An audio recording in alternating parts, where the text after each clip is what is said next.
It is Sunday, my friends, and you know what that means. Talking ball with Bex. It is episode number 10.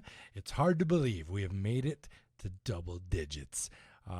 Man, some of the most amazing people in the industry of baseball and softball that we've had chats with so far.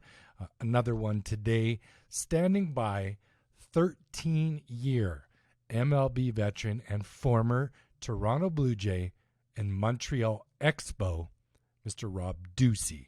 He's on the other side. He's ready to go. It's going to be a blast. I'll tell you what, people, this man is a gem of a human being. Couldn't be more excited to get this interview in. First off, let's talk a little ball. It's what we do. As always, I need your help. I need you to subscribe to this channel. They're growing. We're getting them. Every single episode, a few more people pull the trigger and hit the little red button in the bottom right corner. What does it do? It helps me help kids. It's as simple as that, my friends. Next from the North is gaining momentum. Each and every week, more and more coaches are reaching out, trying to get a hold of the people, the kids in our program. And we've got some great ones, and certainly the future is extremely bright going forward. So do it. Do it now. There's no spam. There's no membership. It's as simple as clicking the red button, and if it asks you to sign in, you hit your Google password and do it. Get it done for me. Subscribe to the channel, and we'll continue to have unbelievable guests like ours that we have standing by today, Mr. Rob Ducey. We're a month into the season, a month and a half in the MLB. Things are starting to take a little more shape. Some of the early surprises have found their way back to the pack. Some of the early slow starters have found their way forward. Someone like the Mets, we expected them to be very good with the work they did in the offseason under new owner Steve Cohen. And they certainly are. A little scare with Jacob deGrom. But apparently, a New York rat can certainly help things move along. Have you heard the story about the dust up? Call it what you will. But apparently it was all about a New York rat, a raccoon, whatever the case may be. It's turned the Mets season around a little bit, and they are starting to play better baseball. Dodgers, surprise for me of the season, as they have scuffled for quite a bit now. After an unbelievable 13-2 start to the season, they have lost a bunch of ball games and suddenly are a little bit mediocre.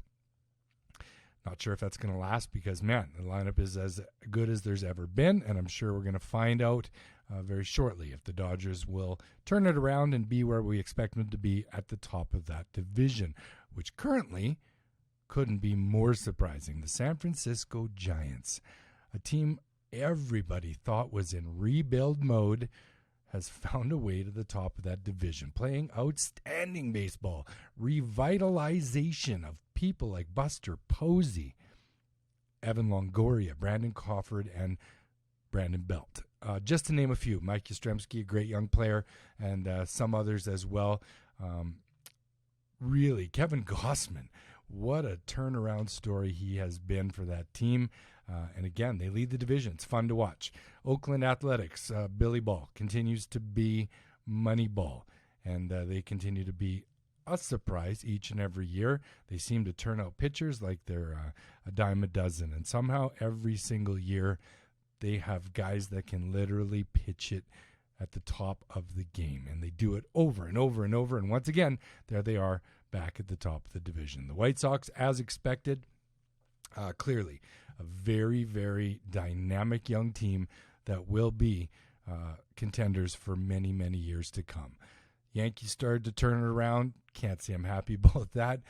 The Rays continue to play baseball the right way, but the surprise out east, the Boston Red Sox. Schedule related, I think.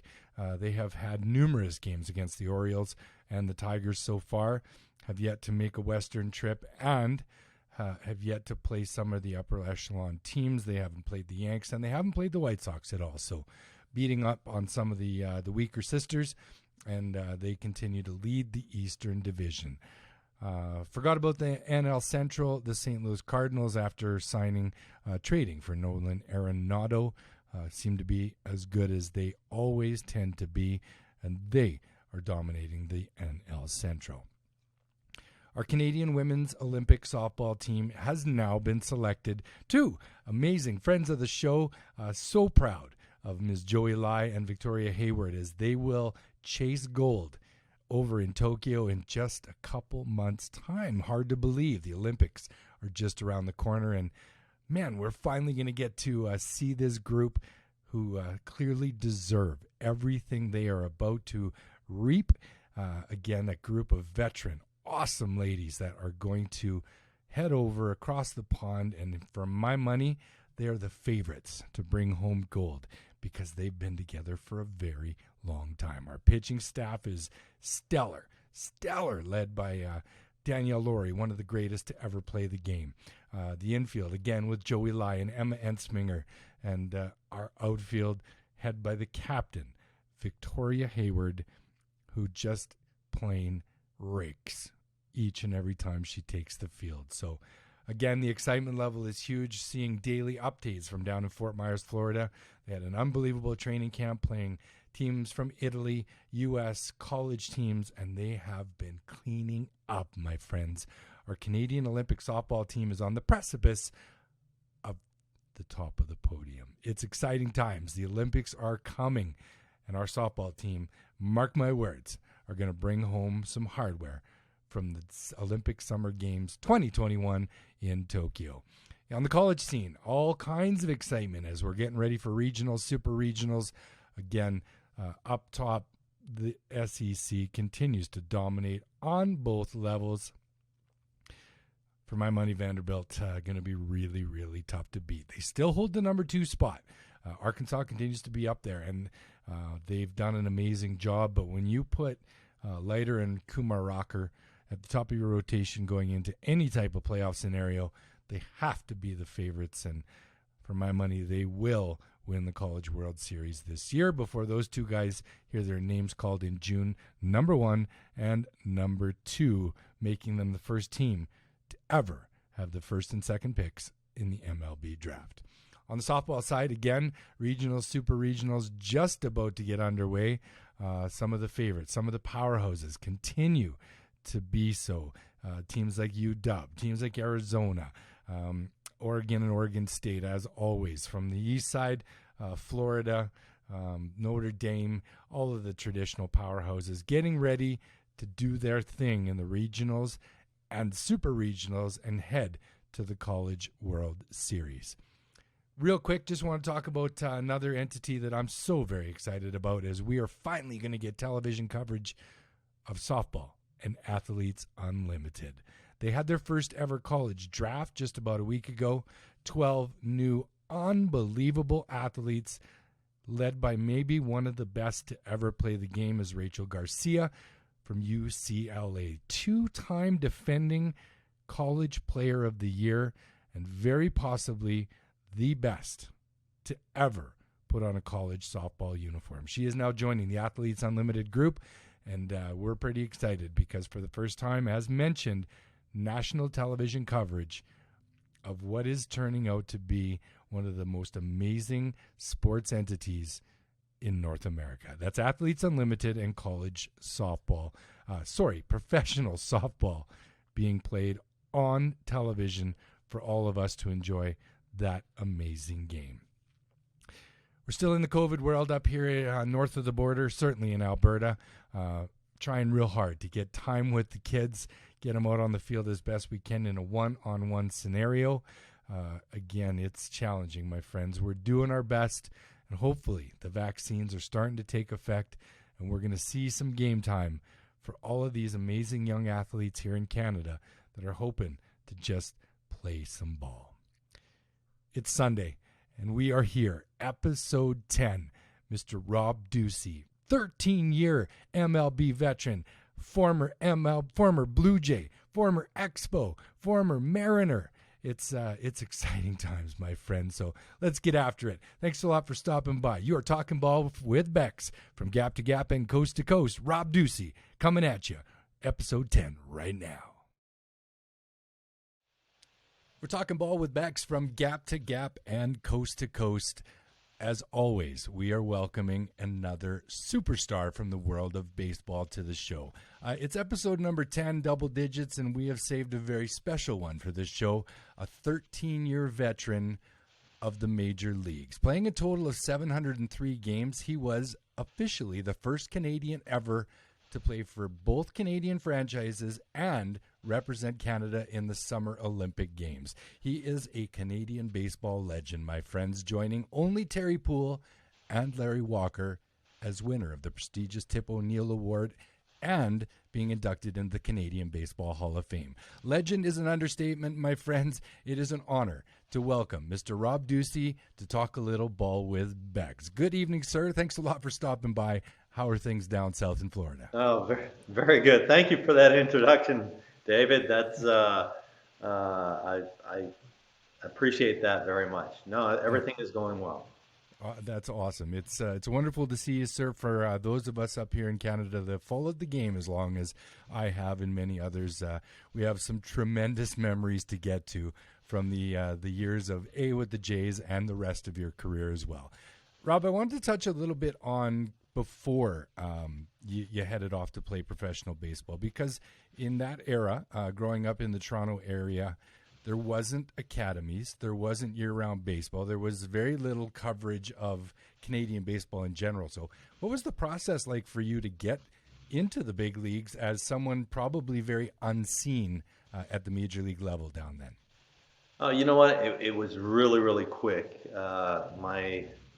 I was a fast-pitch softball player growing up. I split, when I was 15 years old, I split my summer between fast-pitch softball and baseball, my first year playing hardball. And I almost quit baseball because it was too slow compared to fast-pitch. So my stepfather, Ed Heather, he said, hey, give baseball a try. So when I was 16, I was the catcher for the midget team.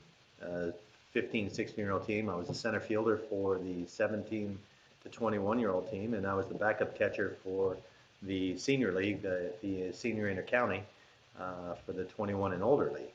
So I got a crash course in baseball. Played or was part of baseball almost every night during the summer, and I got an opportunity to go to college the following year. Signed after 1 year of junior college, played 2.5 years in minor leagues with the Toronto Blue Jays, and got to the major leagues. Super fast. Yeah. As a lifetime fan of baseball in this country, I can't imagine what's going through your mind in '84 when you're putting pen to paper in the offices of the Toronto Blue Jays. And as a native Torontonian, can you put into words what that could have been like for you at that time? You know what? I don't remember that, to tell you the truth. I remember playing and I remember, scenarios, but I don't remember when I actually signed my contract. I know that I'd only been to 2 major league games prior to signing. So baseball wasn't, it wasn't a big sport back then for us. In 1977, when the Jays came in, they were still young, and Doug Alt became a name after opening day, hitting the 3 home runs, and Otto Velez because of the name, So the Blue Jays, it was cool and all, but hockey, obviously, Darryl Sittler and Mike Palmatier, Boyer Salming. I could name up more Maple Leafs than I could Blue Jays. That's good stuff. It certainly was a great time in their history. They were real close. Didn't get the big win because we know it's been a very long time for the Maple Leafs. But nonetheless, 3 years later, a meteoric rise through the minors at that point for you, Rob. And you made your debut. Talk about, again, I'm pretty sure you were still at Exhibition Stadium at that time. Not the greatest environment to play baseball in the spring. I do remember a few snowfalls in those early games, but just talk about the debut with the Jays and the excitement of being at that level. Despite the fact you weren't a huge baseball fan, surely you were pretty excited to get going in your major league career. Oh, there's no doubt. Once I did sign, I knew before I had actually signed, I knew that I had aspirations of playing in the major leagues. So Mhm. the torch was lit, and I got an opportunity.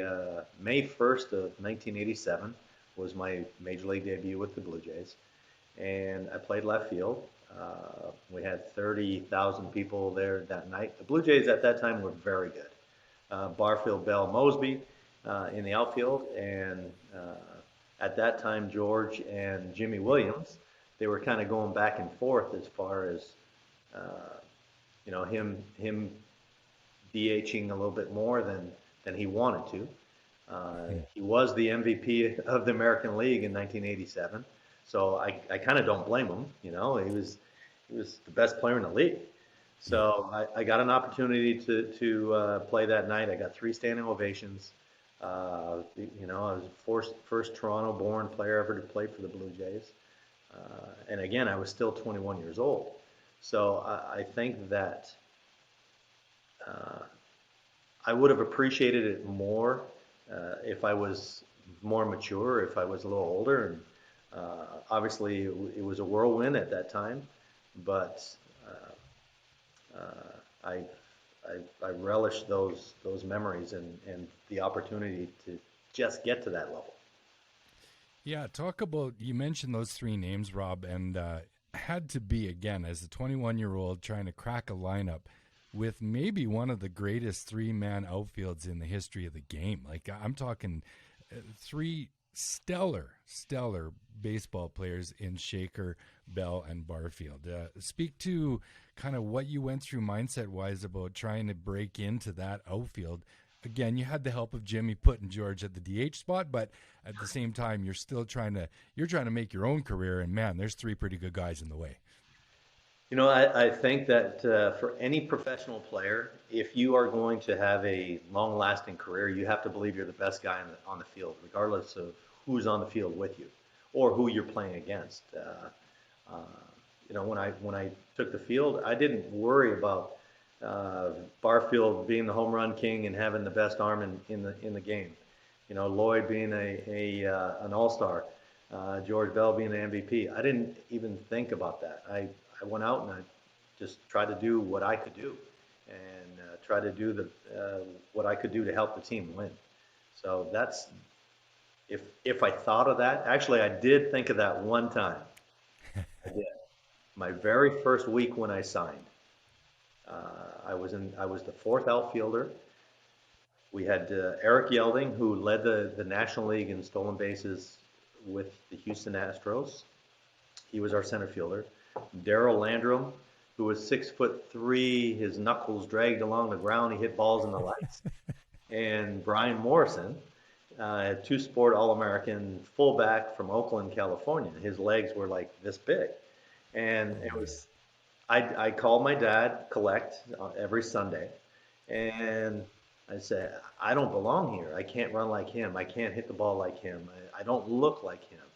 I don't know how long this is going to last, but I'll play till they tell me to go home. But that was the only time that I looked around the room and I didn't see what I was capable of doing. But by the time I Yeah. got to the big leagues, I knew what I was capable of doing. Yeah, absolutely. It's got to be a challenge for every single kid because when you get to that level, you are always the best in your organizations growing up, and then suddenly you're little fish in a big pond as compared to vice versa. And I'm sure the mental challenge of that comes through every young talented player's mind. Another outstanding member of that team, Rob, tragically left us recently. Can you just touch on what it was like to be around Tony? Truly one of the smoothest fielding shortstops in the history of the game, one of the greatest people in the history of the game. Tragically left us. Just give us a little bit on what he meant to you and the impact he had on that group in general. Tony was like the Rock. He was his personality, his work ethic, his demeanor, what he stood for, his faith his family life. He meant a lot to not only the Latin American players, but the gringos as well. He fit in everywhere because he chose that. He wanted to be part of, everyone's, and not in an intrusive way at all. He wanted to be a friend to everyone. So he was very easy to talk to. If you had a problem, I had one problem with Tony. One problem. He got mad at me one time because the glove that he used to wear was like just a thin glove, and he got mad at me because I threw the ball in like on a cutoff man. If we were close, I threw it in too hard, and it was like, dude, hey, don't throw it that hard. Well, I had no gauge. I couldn't take. I had no governor. I couldn't take it easy and just kind of flip it in there. I had to throw it hard all the time because that was the control factor. So that was the only issue that Tony and I had. It's like, Tony, I can't help it. I can't throw it easy because I won't know where it's going. But Tony meant a lot to everyone. Tremendous career, but even a better person off the field. I don't think that you can ever find either a teammate or anyone that knew Tony Fernandez that could say a bad thing about him. It's interesting that you mentioned the hard throws, because one of the greatest memories I have of watching from a distance, obviously, is that Tony Fernandez only ever threw the baseball as hard as he absolutely had to nip a guy by half a step. It was remarkable. He could be deep in the 5-6 hole, throw sub, and literally nip a guy by half a step with a looping throw that just got there on time all the time. It was remarkable how he could gauge the speed of every single runner. His mind must have been working 100% of the time. It's fantastic. What a great player. What a great memory, Rob. Thank you for sharing that for sure. 1992, as you mentioned, the team very, very good and on the precipice of true greatness. And as with any contending team, the trade deadline comes and moves are made to bolster your roster for the postseason. Unfortunately, you were one of those dealt during that season. Speak to sort of where your mindset was as you were told you were heading off to the Angels in what appeared to be a pretty memorable season for the Toronto Blue Jays. Obviously, that was my very first organization. Toronto will always have a place in my heart.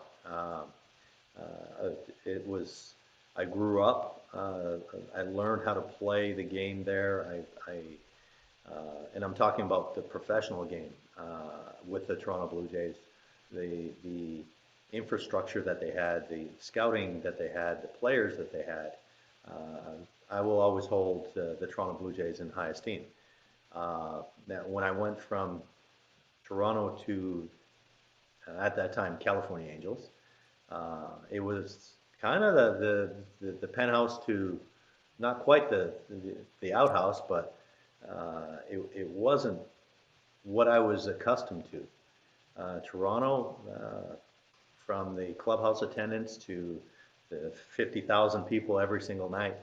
I went to a team that was building, and it felt like we were on the road when we were playing at home against certain teams, against the Yankees and the Boston Red Sox, and there were people that would come out and watch them play, and so they were growing at that time. Tim Salmon was a rookie that year, that September, so it was difficult.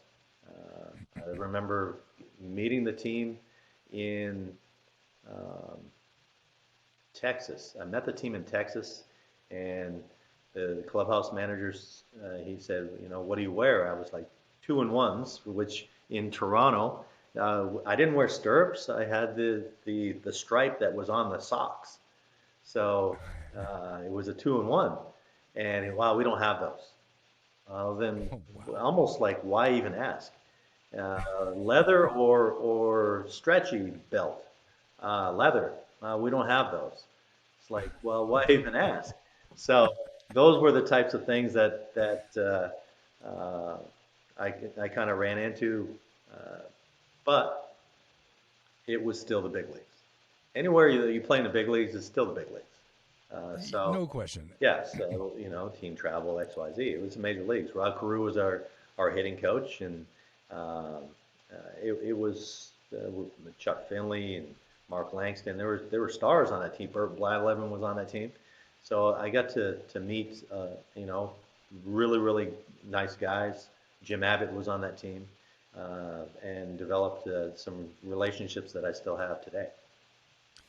Yeah, it's interesting that you say that about the Angels at the time. As I mentioned, Rod Carew had already played his career and was now a coach on that team, and how they hadn't evolved into the same kind of level of service, so to speak, as someone as young as the Jays organization. So that's very, very interesting. And I believe, if I'm not mistaken, Gene Autry was involved with the team at that time. Is that right? He was, yeah, I believe he was still part owner, or right, owner, some type of ownership. Yes.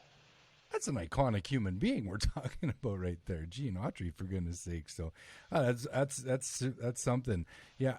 From disappointment to opportunity, I think trades in general, you initially feel kind of not wanted by the group that's sending you away, but then you're wanted by the team that's taking you. So, yeah, speak to the arrival with the Angels and kind of how they made you feel like, hey, we did this because we wanted you, not because we were trying to make changes in the organization. You know what?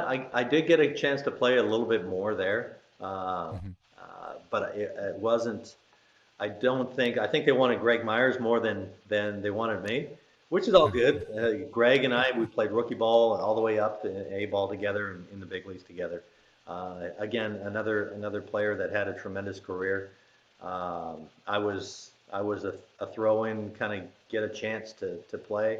I think Pat Gillick was like, okay, this guy's not going to play for us, so he's going to give me an opportunity to go somewhere else and play. So I thank them for that. It turned into a scenario where I went to Texas the following year for a couple of years, and then I went to Japan. I came back and I played in Seattle a couple of years and Philly for some time, and ended in Montreal. So I really can't complain about how my career went, because I got an opportunity to play in a lot of different places, meet a lot of good people, have an actual career. So yeah, let's do something fun, Rob. I was going to talk about the teams that you went to. Let's do something fun. Well, I'll list off the years and the teams. You give me a couple of your favorite teammates and maybe one favorite memory from each. Let's start with as you mentioned, the Texas Rangers and the 2 years you spent with them. Jose Canseco, good teammate. Billy Ripken, good teammate. Pudge, Will Clark was there. Palmero was there. I am the last, you're going to like this, I'm the last Texas Ranger to hit a home run in Arlington Stadium. Awesome. That is good stuff. And I'm not done yet. I'm the first Texas Ranger to make 2 errors in a game in the new stadium. Oh man, that is awesome. Opening day, they just laid the sod down and it had like seams in it, and base hit to me. I went to field it and it went boom. It didn't even touch my glove. It just went boom that way. And how did they give you an error for that, Rob? What's that? How did they give you an error for that? The center fielder caught it. It went to him. Oh man! So tough league, and then another ball went, down the right field line and the left field line. It's the foul territory is really, really narrow, and the ball bounced off the wall, got by me. So 2 errors in one game. Oh well. Man.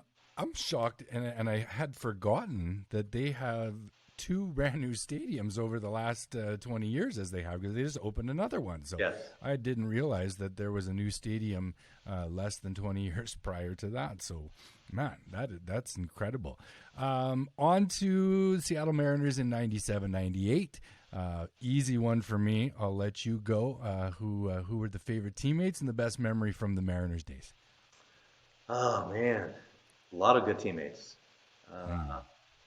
Obviously Griffey. He was really really good to play with. He was fun to play with. We had fun. We played cards. We played golf together. We still talk. And Randy Johnson, tremendous teammate. For Paul Sorrento. That was a host of all-stars. It truly was. And guys checked their ego at the door and came in and played. We had a very, very good team in 97. 98, we missed out on the playoffs, but in 97, we went to the playoffs, lost to Baltimore. But, man, it was star-studded. Lou Piniella, no telling, what Lou was going to say. He wore me out a few times. But it's just the way it is. That was his managerial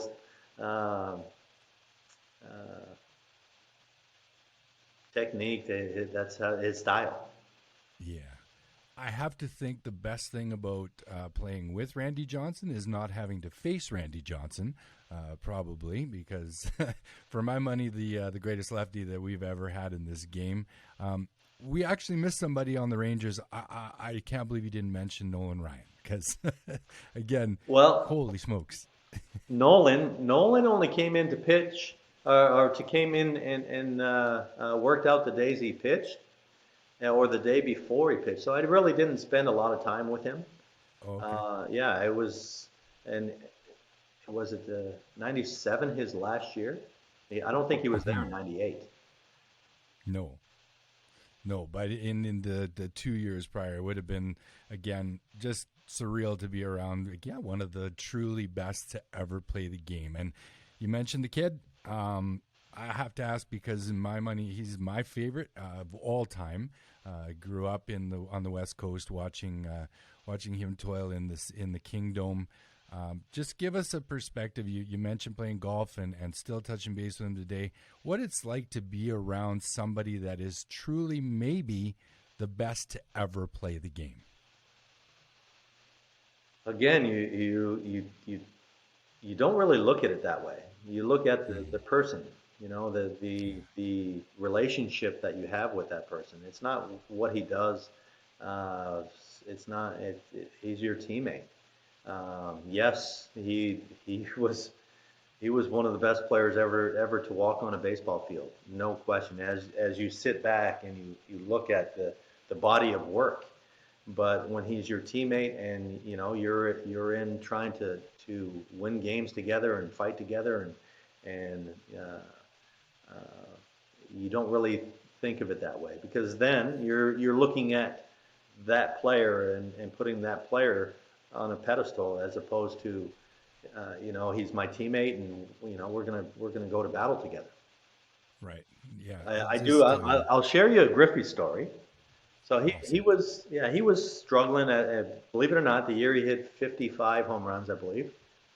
He was struggling, and I told him, I said, I'd bet you, steak dinner, all inclusive, that you can't hit 3 balls to left field, because he was pulling off balls. Well, after his third double, he stood to left center field. He stood on second base, and he looked at me and went.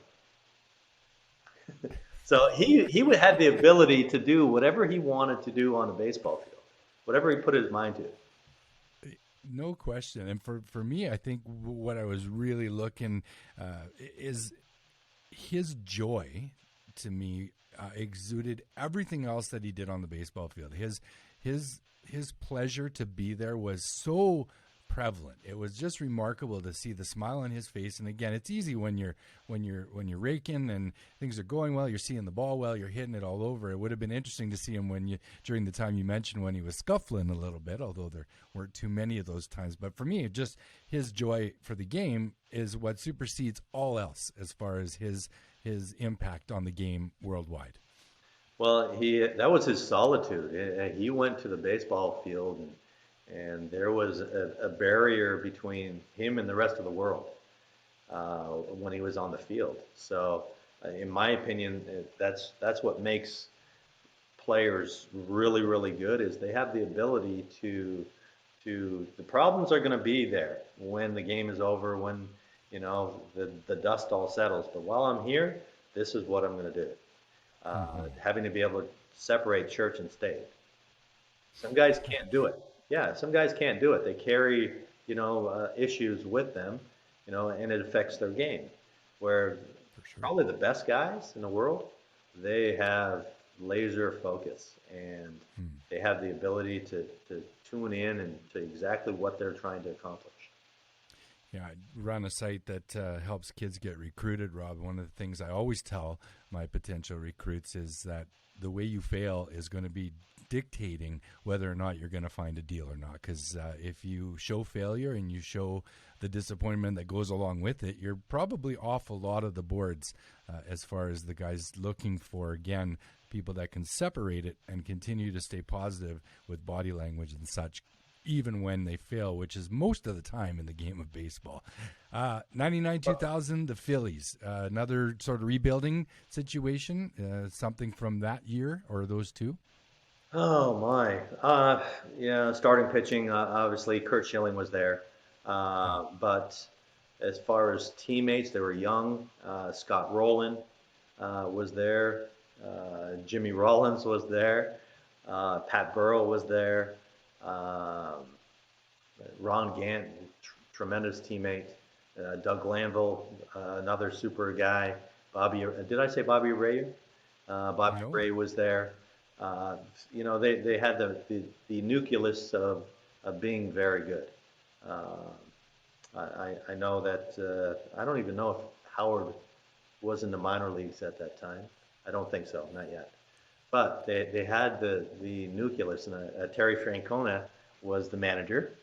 And one, oh, maybe it was in August or something, he came down. I used to sit all the way at the end of the dugout, as far away from the manager as I could sit. And he came down, he walked down, and he got a cup of water, and he looked over, and he double take, and he said, "Are you still here?" I was like, "Yeah, I'm still here." So I had a really good relationship with the coaching staff. I had a good relationship with the players. I was kind of, the older guy, and guys could talk to me. Alex Arias was another guy in that scenario. Kevin Jordan, Kevin Sepsic.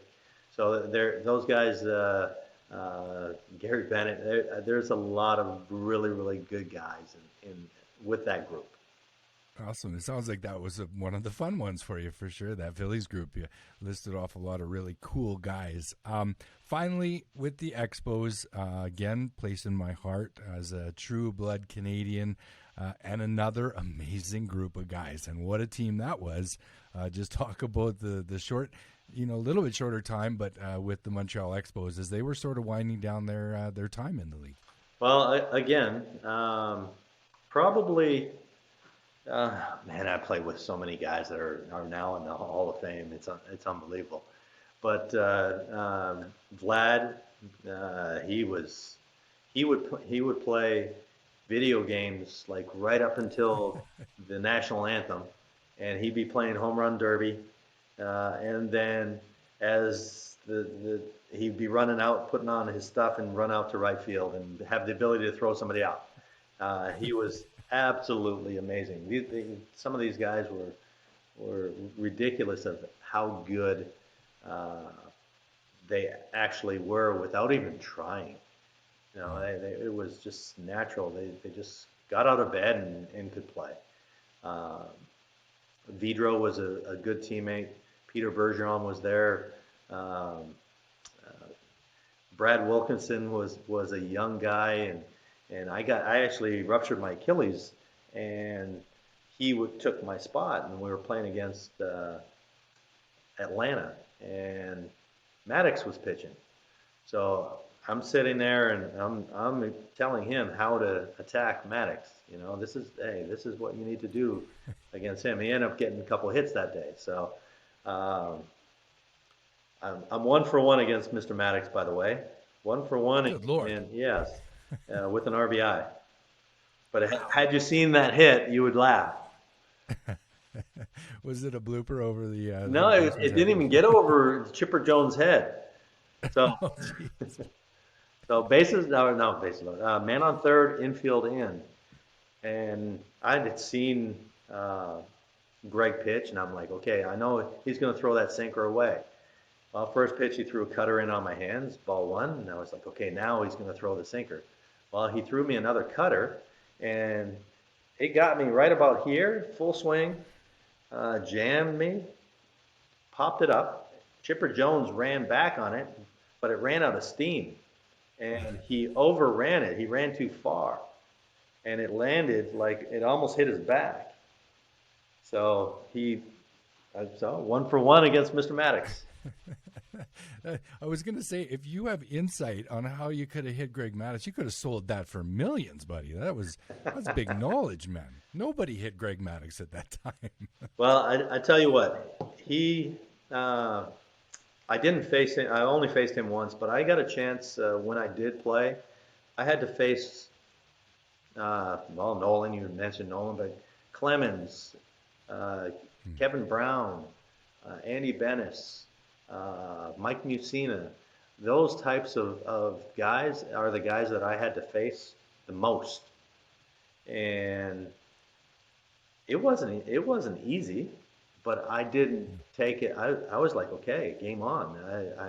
I don't care. It didn't matter to me who was on the mound because I had to believe I was the baddest cat in the alley, and if I didn't, I wouldn't have succeeded. And most times I didn't succeed. But I think, I got a couple homers off of Mussina. I hit a homer off of Kevin Brown. I got some hits off of Clemens. I got a hit off of Nolan. So all good. Yeah, you played 703 games in the league, sir. I believe the success was definitely there for you.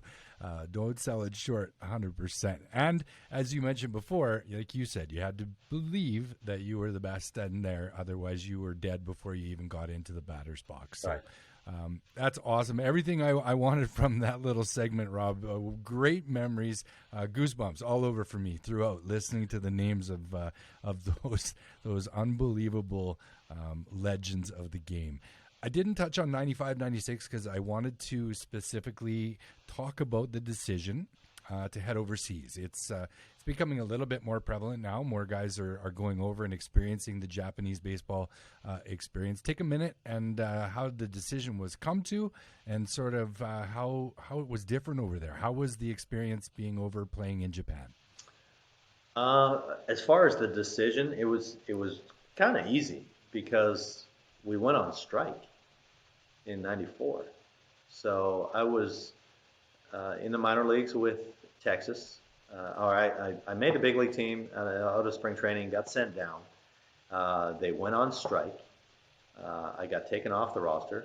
In September, I got put back on the roster, and I was on strike.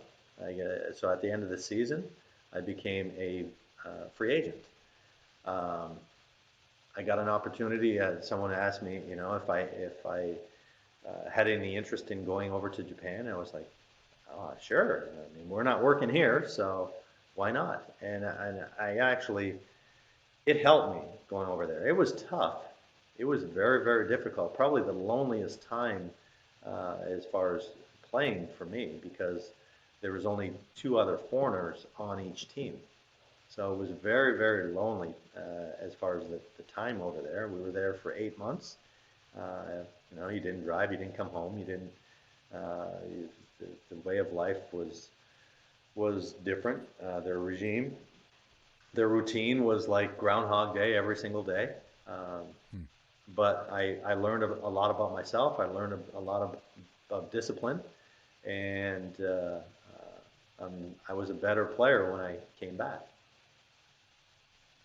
Yeah, it's certainly, again, changed a lot of careers, and more guys are going over and taking a look and playing over there. It appears they're very passionate about the game, for sure. And again, they're now sending a lot of their players over who are having success at the big league level. You mentioned '94, and that's interesting. I had forgotten that you lived through labor strife in the league, and as we are on the cliff, so to speak, of another CBA coming due at the end of this season, how do you feel about the state of where we're headed, and if we have a chance to go seamlessly into 2022, or if you feel like there may be another stoppage on the horizon? I certainly hope so. For the sake of the in America national pastime, but for baseball in general. We're losing players, obviously. We're losing players to football. We're losing players to basketball. We're losing players to soccer.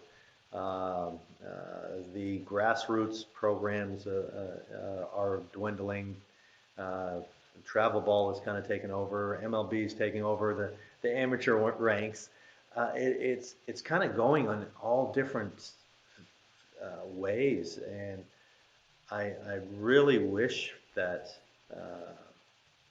the game would remain the game and not these rule changes that are taking place.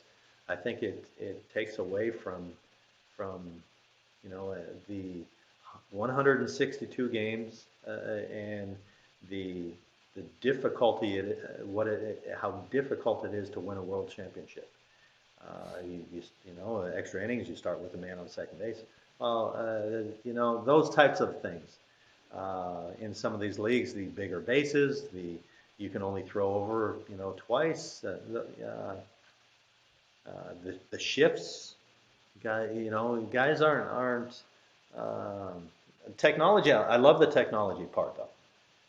The technology it's here to stay, and it's a tool. I believe that whether it's Rapsodo or TrackMan or Blast Motion or K-Vest or the Edgertronic camera, whatever the technology is, I think it serves a purpose. If you can convey that purpose to the player, but just to have information and fire off numbers to guys, man, when you're in the batter's box, you don't recall, okay, 2-2, 68% of the time he does this, 22% of the time he does that. Those types of things, after the fact or before the fact, you can kind of iron out a plan. Or, man, this is why we were not successful. But I always equate it to this, David.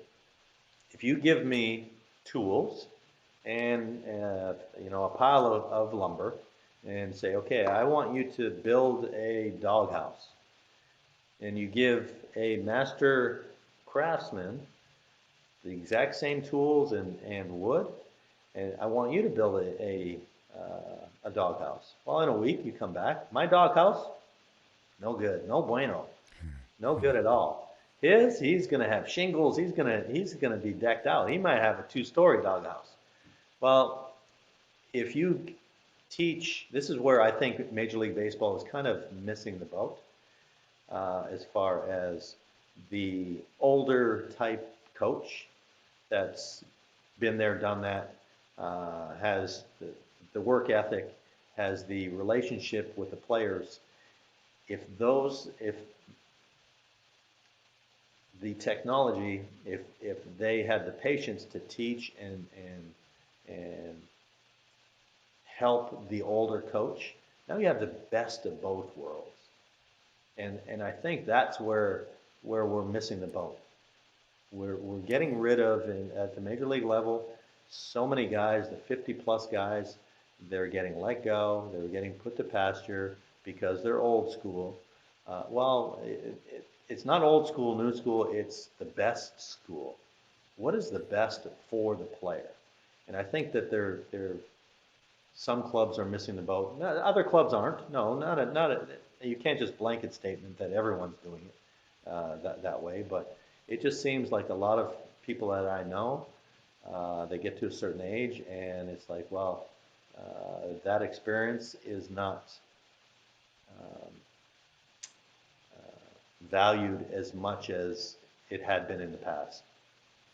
Yeah, certain teams continue to play the game the right way. In my mind, Rob, teams like Tampa Bay, teams like Oakland, continue to do the right things to win at all costs. And for my money, I think a bit of the problem that you're speaking to is batting for dollars. And the team at bat seems to have gone the way of some of the rules that have disappeared over the last couple of years. Moving runners in the right situation. The willingness to K with two guys on and less than two outs is remarkable to me, that guys will stand in there and literally swing from the heels in an attempt to launch it into the stands instead of finding a way to hit against the shift. That, to me, says more about the game than anything. That the shift works is the biggest problem with our game right now, because man, would you not find a way to hit it the other way and go oppo and go against the shift instead of just continuously rolling over and hitting directly into it? It's where there's a big problem for sure with the way things. What about the bravado of the game, Rob? Where do you stand with the current state of the guys? Let the kids play, so to speak. Jeff Fry is a huge who speaks out regularly on social media against this sort of activity. Where do you stand on the bat flips and the bravado that's going along with the young players today? Well, they're getting away with it. No one's stopping it. They're not policing themselves. If I'm on the mound and that happens, probably the next guy gets hit, and then whoever did it, the next time he gets up there, he's probably going to get hit. I do know that, they got upset with a guy bunting, either to break up a no-hitter, it was a 2-0 game or whatever. He bunted and broke up a no-hitter. The guy's trying to win a game. He gets on base, 2-run homer, game's tied. So I think that the unwritten rules don't apply anymore. They're redoing or renaming, some of the things that go along with it. But I tell you what, if I get hit because Johnny Smith showboats, then I'm going to have an issue with Johnny Smith. Hey, dude, you can't do that, man. You got to protect your teammate as well. I remember I got hit 9 times in 1997. I only had 150-something at-bats with Seattle. I got hit 9 times. And we led the league, that team led the league in home runs. They broke the American League record for home runs. But if they hit me, there would be no retaliation. If you hit Griffey, A-Rod, Buhner, I can go on and on and on. The rest of the lineup, there might be an issue. But if you hit me, no problem. So I understood it. I got it. I get it. But that's how it was played back then. The slides, the hard slides, breaking up a double play, taking out the catcher. If there's a play at the plate, that type of game is gone away. Yeah, I think for me, it also has a lot to do with the youth of the game, Rob, because in your era, it was a lot for a guy under 25 to make it to the big leagues. You had to toil through the minors for many, many years, and the veterans ran the ball clubs, and the veterans were the stars, and now the youth are the stars of the team, stars of the league, and the veteran guys are being tossed away after 30 years old because they can't contribute the same. They demand way more money. And at the end of the day, now your leaders are 20 and 21 years old. So I guess we can't really expect them to have, the same type of leadership qualities that, name a guy from that era that was a veteran leader that you said it yourself. You'd pull a guy aside and say, hey, you can't do that.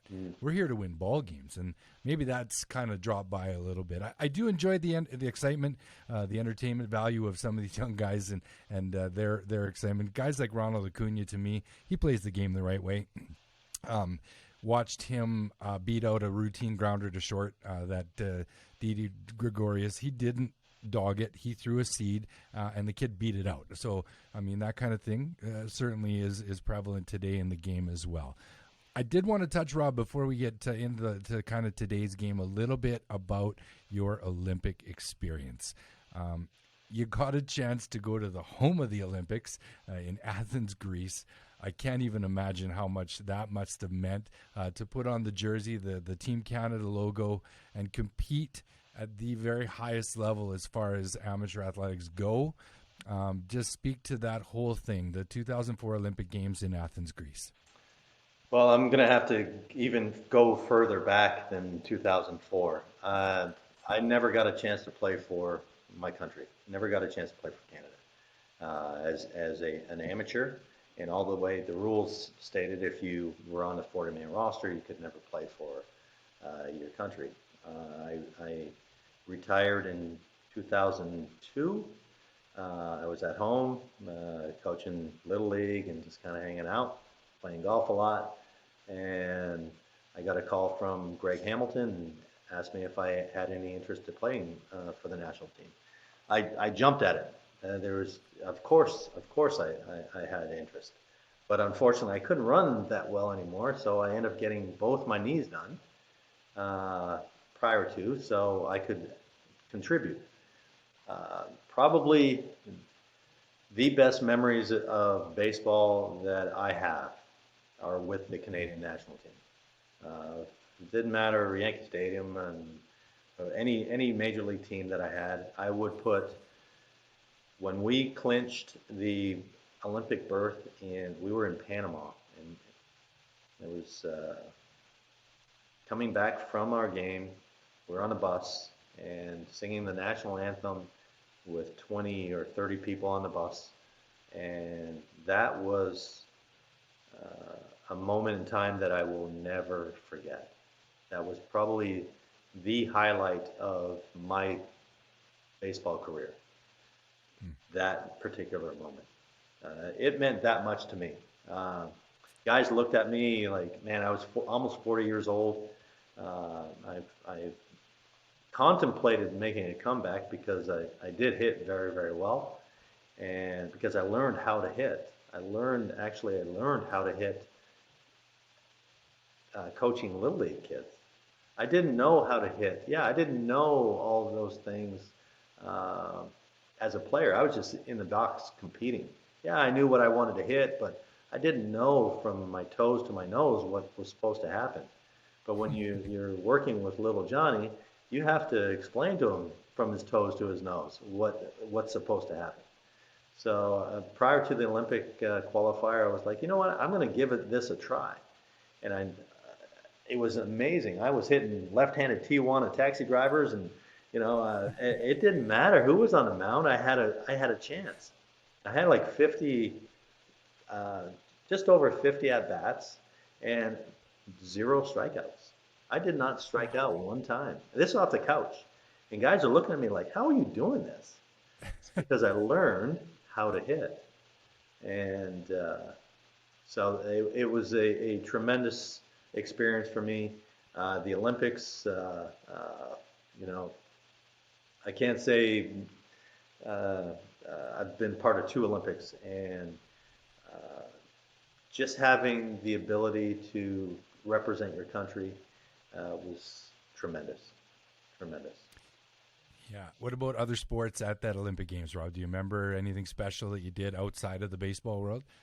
You know what? My favorite place to hang out was in the eating building, because I would sit there. I enjoy McDonald's. This is body built by Ronald McDonald, but I enjoy McDonald's, and I would sit there and I'd watch the real athletes walk around, and go to the different eating areas, and from the 7-foot volleyball players to the 3'9" gymnasts, and it was unbelievable.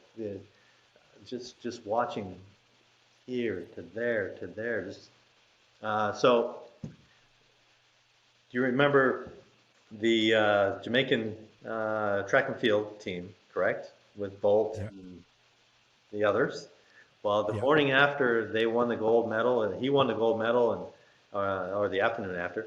And I was sitting at McDonald's, and Bolt and the rest of the team and me were sitting at the table at McDonald's. I was like, they were like right next to me. It was pretty cool. Yeah, But I did get a absolutely. chance to go on the track, and I stood on I went behind to the practice track, and I stood right there. And as they were practicing, they would run by me, and I enjoyed that more than sitting up in the stands and watching the actual events because they ran by me so fast, and they were getting ready to compete. It was like, holy cow, this is what a real athlete looks like. Oh my goodness, I can't even imagine. It's so interesting that you mentioned the eating facility. I was fortunate enough to interview Chris Rietzma on the Hmm. show, and he talked about 2008 at Beijing, and the exact same thing came out of his mouth. The eating facility was his favorite place. He talked about the 7-foot Lithuanians and the 3-foot gymnasts, and he called it it was kind of like a circus. He said, "What am I doing here? This is unbelievable." Reed's a tremendous individual. I enjoyed my Oh, time with him. yeah, he was a gem, absolute gem of a human being for sure. Um, quickly, as we wind it down, Rob, you were honored with two amazing awards in your lifetime. We'll go way back first in '86 to the Tip O'Neill Award. Many Canadians might not know what the Tip O'Neill Award. Did you know at the time, because you were very young in your career at that point, and what it meant to you to receive such a prestigious honor? I didn't know until I was uh, selected. What it was in my mind, it just that for that particular year, the best baseball player in the country, which I thought, okay, that's pretty cool, and I'm coming off of a really really good year, and I think Larry Walker has it 9 times. So my one time, it's okay. Uh, It's but pretty cool. I think that at that time it was truly a whirlwind because I accepted the award. I even forget what night it was, maybe a Friday night, and then the Saturday, and that I received the award. Jackie Robinson's widow, Rachel, presented me the award in Toronto, Wow. and the next night I made my major league debut with the Blue Jays. So again, Oh, it was like, holy smokes! All right, game on. Um, so being selected, for the Tip O'Neill Award, obviously a an achievement that very very fortunate to receive. good Lord, sir. I'm awestruck right now to hear that you meet Jackie Robinson's widow, receive an award, and then have your MLB debut the very next day. It's remarkable, man. I'm a little bit speechless. I'm not gonna lie. What an incredible moment in your life. Speaking of incredible moments, when every young athlete starts the journey towards um, professional sports in whatever sport it is, there can be really only one end game for those that want to do it to the very best of their ability.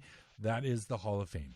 And you were bestowed with that honor in 2013. Can you just tell us a little bit of what that means? Obviously, it means everything, but when you found out and sort of what you felt as you were honored with a position in our highest place of baseball in this country. As far as honor, yeah, I can't speak highly. Honor is not really the word that I can use in this scenario because I've for many many years for whatever from 1984 when I signed to 2002 in spring training when I finally got released and was done. Uh, a lot of sacrificing, injuries, the blood, sweat, tears. Uh, I met my family through, as far as my wife, and I have my kids through baseball. Um, met friends that are going to be lifelong friends and have been, relationships, been to places, been all over the world, represented my country because of the game of baseball. And I think that anyone that gets an opportunity to do that um, needs to make sure that they respect the game and play as hard as they can. Every inning, every out, do your due diligence. Yeah, was there bad times? For sure. But like you going back to what you said, you're going to be judged by some of the, when things aren't going well. They're going to see the body language and they're going to see those types of things. Bob Prentice, the late Bob Prentice, he was the Canadian scouting director for the Blue Jays. He ended up signing me with the Blue Jays. And he told my stepfather, he said, hey, you know why I like Rob? Because he's the first one on the field and he's the first one off the field. Yes, I have ability, sure, I could run, I could throw, I could hit, but the way I played the game, and that never changed. I made sure that I played as hard as I could, regardless of whether I was playing in Yankee Stadium or in the backyard at the municipal park. I played how I wanted to play. And I wanted to be remembered. This is how, this guy played. I wanted to respect my teammates. I wanted to respect the game. I was scared to death of some of my managers, but I wanted to respect the managers. Fans, I spent, time signing autographs. There was, almost never a chance that,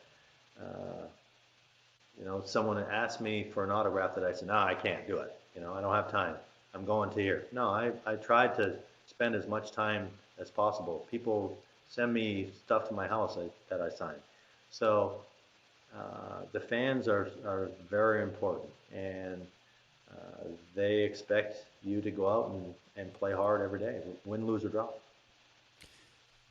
It's absolutely the best advice that could ever be given to a young player that's on their way up through the ranks, is to appreciate the people that get you there. Play the game the right way.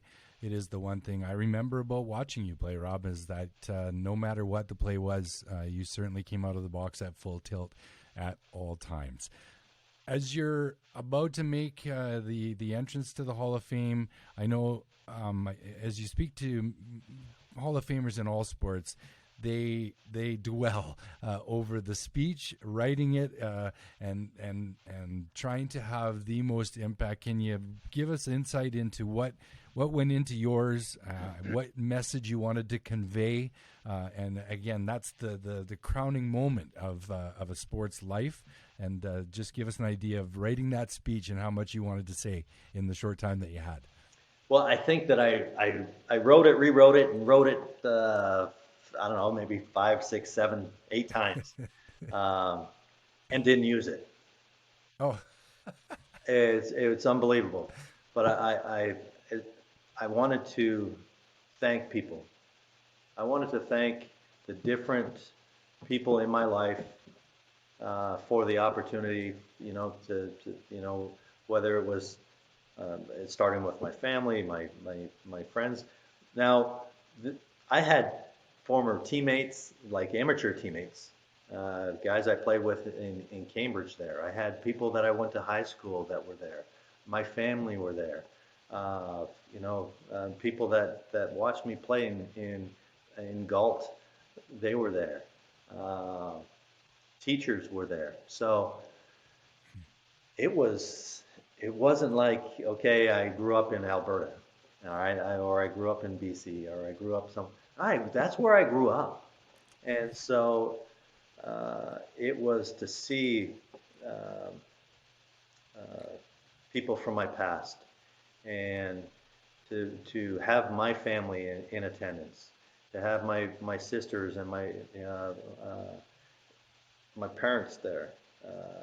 I wish that my mother was there, but I think thanking the different groups of people that helped me along the way, that was the motivator for my speech. Well, I couldn't imagine a better place to end off the most perfect interview, Rob, to touch on, again, the crowning achievement of being inducted into the Hall of Fame. Legendary in every single way. I'm speechless, sir. It has been truly an honor to have you on the show, to hear the stories, and to speak of the people that I have literally admired my whole life, to hear it directly from someone that is close and was close with them throughout it's been just truly unbelievably special for me. So to you, sir. Thank you very much, David. I much appreciate it. I love sharing stories and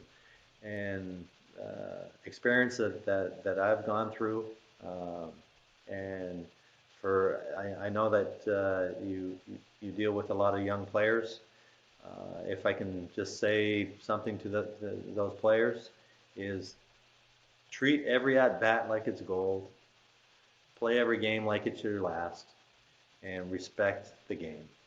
And at the end of the day, you can look in the mirror and say, you know what, I did everything I could possibly do to be the best player I could be. Then you have no regrets. None whatsoever. Awesome. Much respect to you, Rob Ducey. Again, thank you so much for stopping by and talking ball with Bex. All right. Thank you. Cheers, my friend.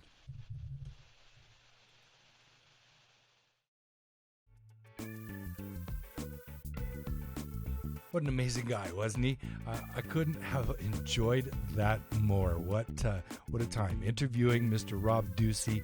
Our thanks to him for stopping by and talking a little ball with Bex. Make sure you tune in next week, my friends. We'll do it all over again with episode number 11.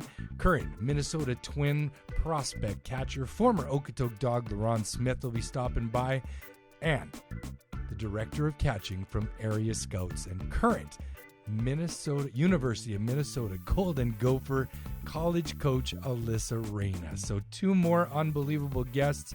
We'll do it all over again.